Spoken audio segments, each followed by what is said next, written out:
Hello friends, I am Nikita and welcome to a better life. क्या आप जानते हैं कि hormonal problems like PCOD, thyroid, liver problem and even cancer, ये सब इतना कॉमन क्यों हो गया है? The secret lies in our kitchen. Yes, so इस वीडियो के अंदर हम कवर करेंगे 5 ऐसी चीजें जो आपको अपनी किचन से बाहर फेंक देनी चाहिए राइट नाउ, क्योंकि यही सब चीजें हैं the problem behind these problems. So let's get started. Point number 1. The most important, or I would say सबसे dangerous, is the non-stick cookware. 90% of urban homes के अंदर कुकिंग के लिए यूज किए जाते हैं non-stick cookwares. नॉन-स्टिक कुकवेयर्स जिन पे होती है PTFE मतलब पॉलीटेट्राफ्लोरोइथाइलीन या टेफ्लॉन कोटिंग, और माना जाता है कि ये कोटिंग इतनी हार्मफुल होती है कि ये हमारी बॉडी में प्रॉब्लम्स क्रिएट कर सकती हैं related to brain and lungs. और अगर आप इन कुकवेयर्स पे खाना बनाते हैं तो धीरे धीरे खाना लीचेस इनटू द फूड। और अगर आप एक एक्सपेरिमेंट करना चाहते हैं तो अपना नॉन स्टिक पैन ऑन करिए फुल फ्लेम पर, और थोड़ी देर में जब उसमें फ्यूम्स आने लगे तो उसको टेस्ट करिए, तो आप पाएंगे कि उस फ्यूम के अंदर there will be heavy metals like cadmium and mercury. So what is the way out? The way out is कि आपको स्विच करना चाहिए from non stick to cast iron. Point number 2 is aluminium utensils. क्या आप जानते हैं कि हमारे किचन में एल्यूमिनियम पहुंचा कैसे? Because aluminium is very cheap, aluminium is abundant और इसको बहुत कन्वीनियंट होता है मेंटेन करना।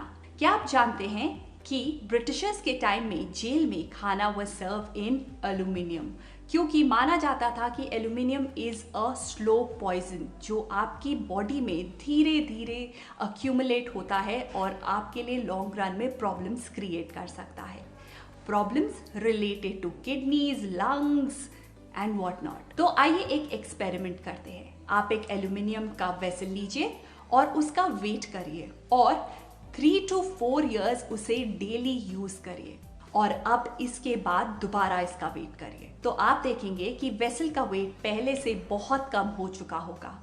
ऐसा क्यों? क्योंकि हीट करने पर वो मेटल आपके खाने के थ्रू आपकी बॉडी में अक्यूमुलेट हो गया है, और ये लॉन्ग रन में आपको बहुत सारी प्रॉब्लम्स दे सकता है। और इसका सल्यूशन है कि हमें स्विच करना चाहिए from aluminium to stainless steel. Stainless steel is free from any dangers जो एल्यूमिनियम में पाए जाते हैं। So the healthy way out is switch to stainless steel. Number 3rd point is aluminium foil.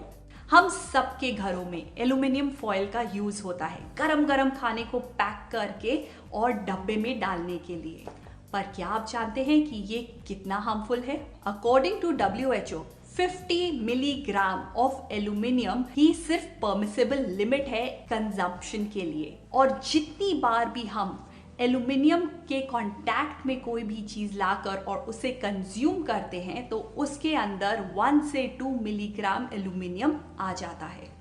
और जब आप किसी भी गर्म चीज को एल्यूमिनियम फॉयल के अंदर रखते हैं तो उसके सारे केमिकल्स आपके फूड में भर जाते हैं, तो आपको लगता है कि आप हेल्दी से हेल्दी खाना भी खा रहे हैं, तो वो आपकी बॉडी को हेल्प करेगा?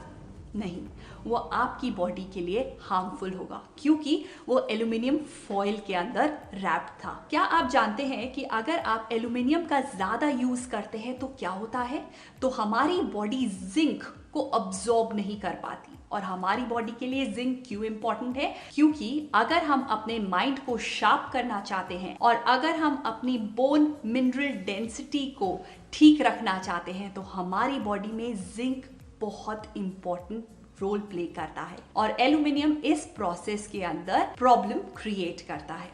तो आपको क्या करना चाहिए? एल्यूमिनियम फॉयल की जगह आपको यूज करना चाहिए या तो कोई कॉटन क्लॉथ या butter paper. Point number 4 is plastic box and plastic bottles. हम सबकी किचन्स में बहुत सारे प्लास्टिक बॉक्सेस यूज होते हैं, या हम पानी पीते हैं प्लास्टिक बॉटल्स के अंदर। क्या आपको पता है कि ये हमारे लिए कितने हार्मफुल हैं? क्योंकि ये बने होते हैं एक टॉक्सिक मटेरियल से जिसे हम बोलते हैं BPA या बिस्फेनॉल A। आजकल मार्केट में बोला जाता है BPA फ्री, बट वो उसके अंदर बिस्फेनॉल A की जगह BPS that is bisphenol S का यूज करते हैं, विच इज इक्वली टॉक्सिक। और ये बहुत हार्मफुल होता है और इफेक्ट करता है हमारी इम्यूनिटी को, हमारे हार्मोन्स को, एंड नंबर 3 ये हमें ओबीस या मोटा बना सकता है। You know how? आइए समझते हैं। जब हम गरम गरम खाना किसी भी प्लास्टिक के डब्बे में डालते हैं तो उससे जो टॉक्सिक रिलीज होता है वो हमारी इंसुलिन सेंसिटिविटी को कम करता है। इंसुलिन सेंसिटिविटी का मतलब है कि हमारी बॉडी के अंदर ब्लड शुगर को बढ़ाता है और उससे फैट सेल्स बनते हैं और उसकी वजह से प्रॉब्लम्स लाइक ओबेसिटी होती है and heart problems and diabetes का रिस्क बढ़ जाता है। तो इसका सोल्यूशन क्या है? इसका सोल्यूशन है कि हमें प्लास्टिक डब्बास की जगह यूज करने चाहिए ग्लास के या स्टेनलेस स्टील के boxes. Fifth and the most important point is ऐसी चीज जिसे हमें अपने किचन से राइट अवे हटा देना चाहिए इज रिफाइंड ऑयल। यस, आपने सही सुना है, जिसके अंदर हम अपने पकौड़े और स्नैक्स को फ्राई करते हैं। रिफाइंड ऑयल आपकी हेल्थ के लिए बहुत बहुत हार्मफुल है। क्या आप जानना चाहते हैं क्यों? Let's listen to this one. तो रिफाइंड ऑयल का नाम रिफाइंड ऑयल क्यों होता है? क्योंकि उसे रिफाइंड किया जाता है जब उसे हम बनाते हैं। तो इस रिफाइनिंग के प्रोसेस में उसे रिफाइंड किया जाता है, एसिड से डिओड्राइज किया जाता है, क्योंकि जब ये प्रोसेस चलता है तो उसके अंदर से बहुत स्मेल निकलती है, तो उसे डिओड्राइज करके उस स्मेल को हटाया जाता है through chemical known as hexanol. तो आप सोच ही सकते हैं कि जो आपके पास रिफाइंड ऑयल पहुंचता है वो आपकी हेल्थ के लिए कितना हार्मफुल है। तो रिसर्चर्स ने ये भी कहा है कि अगर हम इसका यूज ज्यादा समय तक करते हैं तो हमें problems like heart and cancer ये सब हो सकती है। बिकॉज जब रिफाइंड ऑयल को हाई लेवल पर हीट किया जाता है तो वो ऑक्सीडाइज होता है और कन्वर्ट होता है ट्रांस फैट में। और आप सब जानते हैं कि ट्रांस फैट हमारी बॉडी के लिए कितना हार्मफुल है। तो नेक्स्ट टाइम जब भी आप रिफाइंड ऑयल यूज करें तो उसके हार्मफुल इफेक्ट के बारे में जरूर सोचिए। तो इसका सोल्यूशन क्या है?